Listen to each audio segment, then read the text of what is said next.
सो good afternoon everybody. Myself Acharya Vishvendra आज आपसे विचार मुक्ति के विषय में कुछ बात रखूंगा। तो आज की बात मैं शुरू करूंगा गौतम बुद्ध के एक प्रकरण से। तो प्राचीन समय की बात है, गौतम बुद्ध के कुछ शिष्य थे। वो किसी गांव में रुके हुए थे। तो जब वो वापस आ रहे थे गांव से तो बीच में नदी पड़ती थी। तो उसमें उनके जो दो शिष्य थे उन्होंने देखा कि नदी में एक युवती बह गई है। तो गौतम बुद्ध ने जो अपने शिष्यों को प्रशिक्षण दिया था उसमें कुछ नियम थे, और उसमें एक नियम था कि स्त्री से आप दूर रहेंगे। तो उनमें से जो एक शिष्य था, वह शिष्य स्त्री को उसने देखा और उसने कोई प्रतिक्रिया नहीं दी, उसने बचाने की कोई चेष्टा नहीं की। जबकि दूसरा शिष्य था, उसने स्त्री को, नवयुवक स्त्री को देखते ही उसको बचाया, उसको किनारे पे लेके गया और उसको किनारे पे जाके उसने छोड़ दिया, उसका हालचाल पूछा और उसको ठीक करके वो चला गया। तो जो पहला शिष्य था उसके मन में विचार आए कई प्रकार के, और वो फिर जब दोनों शिष्य आश्रम में पहुंचे और गौतम बुद्ध से विचार विमर्श किया, तो पहले शिष्य ने बताया कि गुरुदेव, आपने स्त्री से दूर रहने को हमें कहा था, स्त्री के संपर्क में ना रहें ऐसा हमें कहा था। तो इसने आज जो है उस स्त्री को संपर्क किया, उसको इसने बाहर निकाला और ये उसके शारीरिक रूप से संपर्क में रहा।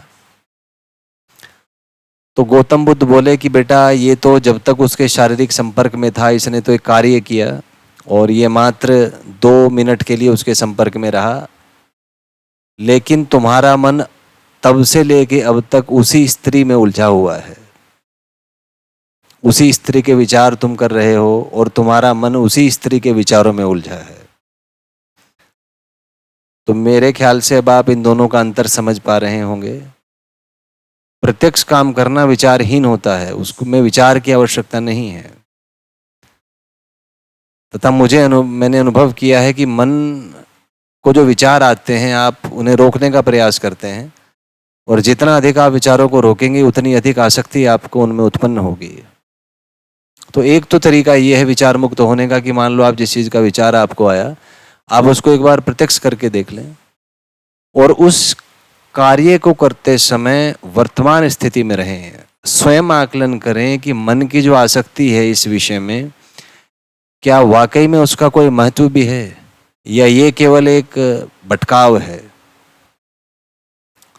सामान्यतः आपने देखा होगा जो ब्रह्मचारी हैं, जो ब्रह्मचर्य का स्वांग रचते हैं, वो अंदर से विचार तो स्त्री सुख के करेंगे, लेकिन बाहर से ऐसा दिखाएंगे कि हम तो स्त्री सुख में ये है, इसमें ये समस्या है, इसमें वो समस्या है।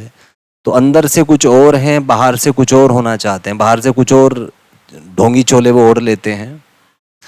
तो ऐसे व्यक्ति अंदर से कभी भी वासना से मुक्त नहीं हो पाएंगे। वो हमेशा स्त्री के विषय में ही सोचेंगे, स्त्री सुख की लालसा के विषय में सोचेंगे। मुक्ति तभी संभव है जब आप प्रत्यक्ष देख लें कि स्त्री सुख सत्य भी है, सत्य है भी कि नहीं। तो यदि आप स्त्री सुख की लालसा करते हैं तो आप देखेंगे कि जिस क्षण पर स्त्री आपको उपलब्ध होती है उस क्षण पर मन फिर भाग जाता है, फिर विचलित हो जाता है। उस क्षण पर आप ब्रह्मचर्य की ओर भागेंगे।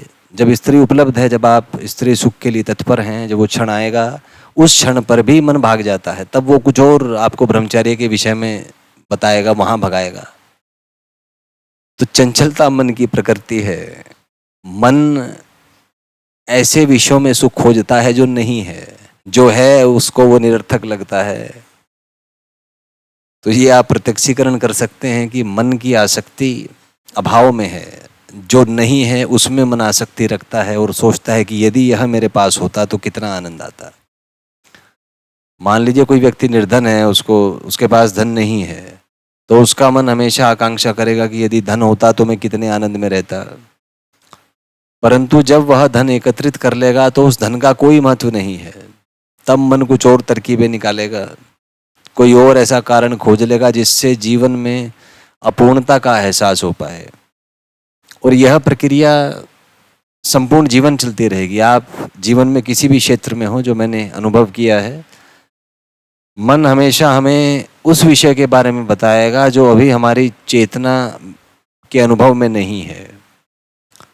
तो इसका एक अनुप्रयोग भी है कि यदि आप अपनी चेतना के परे जानना चाहते हैं, ऐसा कुछ जानना चाहते हैं जो आपके सोच समझ के परे है, तो उसमें मन ही सहायक होता है। और मन ही ब्रह्मांड में सबसे शक्तिशाली है। बिना मन के कुछ भी संभव नहीं है। परंतु आप ऐसे समझें कि मन एक घोड़े के जैसा है। इस घोड़े से ही समस्त यात्राएं प्रारंभ होती हैं और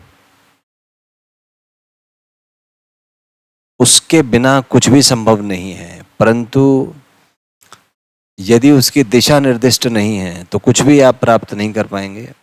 और उसकी दिशा निर्दिष्ट करने के लिए तपना पड़ता है, अपने आप को ध्यान की गहराई में उतरना पड़ता है, अपना पूरा ध्यान वर्तमान पर केंद्रित करना पड़ता है। और जब आपका ध्यान एक विशिष्ट अवस्था, मानसिक अवस्था में आपको ले जाता है, तो उस समय मन सहज ही आपके नियंत्रण में हो जाता है। और जब तक आप उस विशिष्ट अवस्था में नहीं आ पाते, तब तक आपका मन आपको भटकाता रहेगा, आपको विचलित करता रहेगा, आपकी ऊर्जा को एकाग्रचित नहीं होने देगा। तो एकाग्रता ही मन की समस्याओं का निदान है। आपको अनुभव हुआ होगा कि जब हम एकाग्र हो जाते हैं किसी काम में, कोई भी काम हो, तो उस समय मन का अस्तित्व नष्ट हो जाता है। अतः मन या विचार या भावनाएं एकाग्रता की कमी के कारण उत्पन्न होते हैं। यदि आप एकाग्र हो पाएं तो ना तो मन का कोई अर्थ रहेगा आपके लिए, ना ही भावनाओं का, ना ही विचारों का। अतः संपूर्ण रहस्य एकाग्रता में है। आप एकाग्र हों तो मन की समस्त समस्याओं से आप मुक्त हो सकते हैं। यही विचारों से मुक्ति का आधार है और इसी से विचार मुक्ति संभव है। अतः आप प्रयास करें कि आप विचारों पर अधिक आश्रित ना हो, विचारों से मुक्त रहने का प्रयास करें। और उसका एक व्यवहारिक अनुप्रयोग आपको बताऊंगा। दिन में 21 मिनट का समय अपने लिए निकालें और उस 21 मिनट में चुप होकर बैठें एकदम, और अपने भीतर घट रही घटनाओं का प्रत्यक्षीकरण करने का प्रयास करें, बिना रिएक्ट किए, बिना प्रतिक्रिया किए। शांत होकर बैठें और आपके भीतर जो घटनाएं घट रही हैं उसका प्रत्यक्ष अवलोकन करने का प्रयास करें। आपके विचार कैसे भी हों उन पर प्रतिक्रिया ना करें, साक्षी भाव में रहने का अभ्यास करें, चुप रहें, एकदम वर्तमान में रहें। क्योंकि यदि आप विचार जाल में उलझ गए एक बार, तो विचार जाल में उलझने के बाद आप कार्य करने में सक्षम नहीं होंगे। आप केवल विचार ही करते रहेंगे, एक विचार से दूसरा विचार, 2 से 4 विचार, 4 से 8 विचार, और इस प्रकार से पूरे विचारों के चक्र में ही आपकी चेतना उलझ जाएगी। अतः यदि चाहते हैं कि विचारों से मुक्त रहें और वास्तविकता में कुछ कार्य आप कर पाएं, कुछ काम आप कर पाएं, तो वर्तमान में रहने का प्रयास करें और अपने विचार के जाल में ना तो दूसरों को उलझाएं और ना ही स्वयं उसमें उलझें। क्योंकि जीवन परम मुक्ति है, परम स्वतंत्रता है। और जीवन का प्रत्येक कार्य यदि स्वतंत्रता की ओर नहीं है तो आप उसको नहीं कर पाएंगे ज़्यादा समय तक अंदर से। लेकिन आज का समय विचार प्रधान का है, सभी के अपने विचार हैं, सभी विचार अभिव्यक्त करने में सक्षम हैं। अतः आज स्थितियां थोड़ी सी भिन्न हैं। किसी के भी विचार का अवलोकन करें, उनके विचार सुने पहले शांत होकर, और देखें कि क्या ये विचार आपको मुक्ति की ओर प्रशस्त कर रहे हैं या ये केवल आपका प्रयोग कर रहे हैं, आपकी ऊर्जा, आपकी भावना, आपके इमोशंस का प्रयोग करके प्रसिद्धि पाने का एक षड्यंत्र मात्र तो नहीं कहीं। क्योंकि आज सभी शब्द प्रयोग करना सीख गए हैं, हिप्नोटिज्म सीख गए हैं, मन शब्दों से प्रभावित करना सीख गए हैं, आपके अनकॉन्शियस माइंड को ट्रेन करना सीख गए हैं, गुलाम बनाना आपको सीख गए हैं, लेकिन मुक्त करने वाले लोग बहुत कम हैं। तो यदि आप चाहते हैं कि विचारों से आप मुक्त रहें तो उसी के लिए मैंने सीरीज स्टार्ट की है, ताकि आप विचार मुक्त होकर जीवन का प्रत्यक्ष अनुभव प्राप्त कर पाएं।